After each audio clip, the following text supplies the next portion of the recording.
Funky Wishes of a Horse Named Jesus Christ by Ariana McKinnon, Kylie Cook, Gwen Shapiro, and Ruth McKinnon, with inspiration from a baby.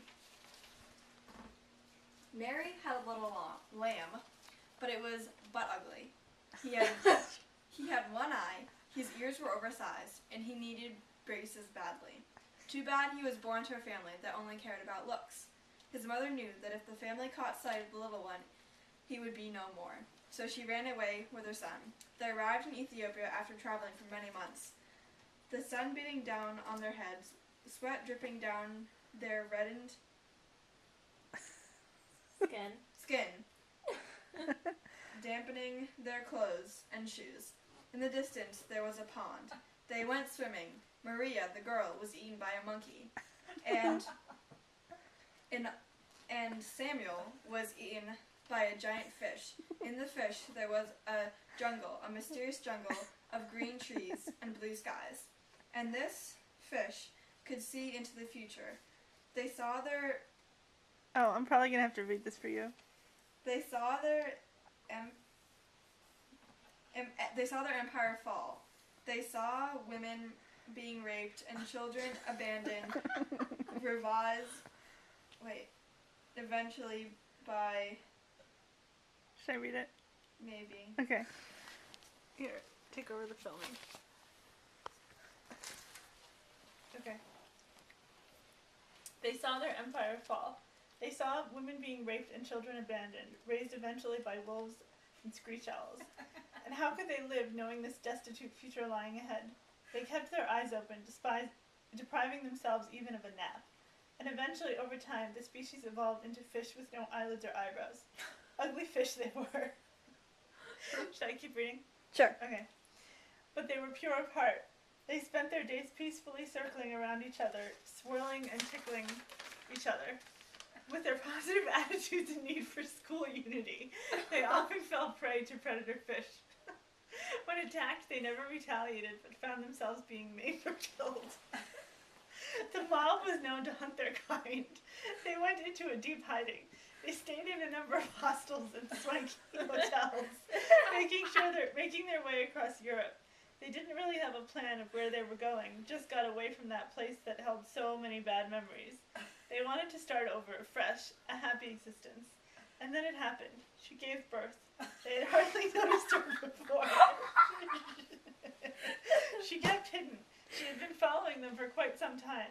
She told them she was at the same hostel as they in Paris, and found them interesting.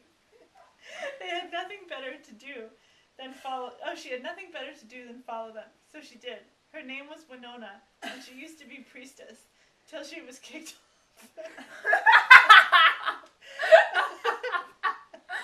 Her baby was nameless, or at least for the moment. So she asked the gods what to name her baby, and they said that she would have to go on a quest of 7 years to find a name. But the woman said...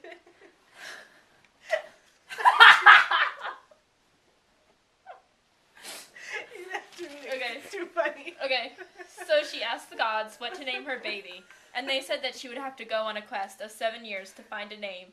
But the woman said, F you, I'm not going on a quest to find a name for my baby when he is 7. So she became a Christian and baptized her baby under the name Christopher. And that was that. No more pagan gods controlling her life. Christopher soon became a man, an atheist man, and lived a very happy and content life, but the pagan gods wanted revenge and haunted his every step. No, a happy, content life was never for him. The years of... I'll probably have to... Yeah. Okay. No, a happy, content life was never for him. The years of drinking and drugging had been a dangerous diversion, helping him to forget what had always haunted him. And the visions were terrible. 9-headed creatures waving their swords, and it was only after hours of torment that the lovely lady in white came into his heart to dispel the terrors. Nights of torment when evil creatures of the ages crept in from the corners of his small, cramped room. No, he never should have followed that long-haired horse to the secret ritual. But the horse had such enchanting eyes, luring him into the secrets of the past, all the deep, dark mysteries of the ages. Those eyes, when the horse would close them tightly and open them wide, would do magical things. would do magical things until it blinked. So the horse would walk. You have to read it. It's too funny. Where are The you? bottom of the page. Okay. So the horse would walk around, freakily wide-eyed. The horse was making wishes come true. Almost like Walt Disney. He always followed his heart and was inspired by everything, such as babies inspired him to think about the future. Finches made him think of the sun and how he would spend the ideal sunny, babyest sun in the lake. Oh, a swim in the lake and a munch of alfalfa while his fur got bleached. The newspaper made him think of his future family, the one he wanted so bad, but he knew the law prevented that. So he also wanted to be a fashion designer, maybe for brides.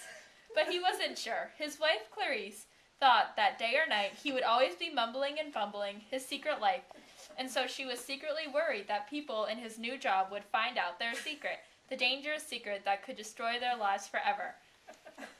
And someone would have to die with it. They decided to draw straws for the victim.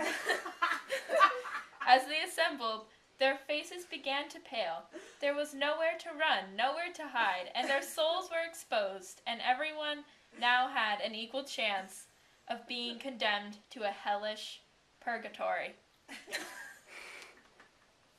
And that's the story. Oh my goodness. That is so funny. Thank you. Don't know how to stop it. Oh.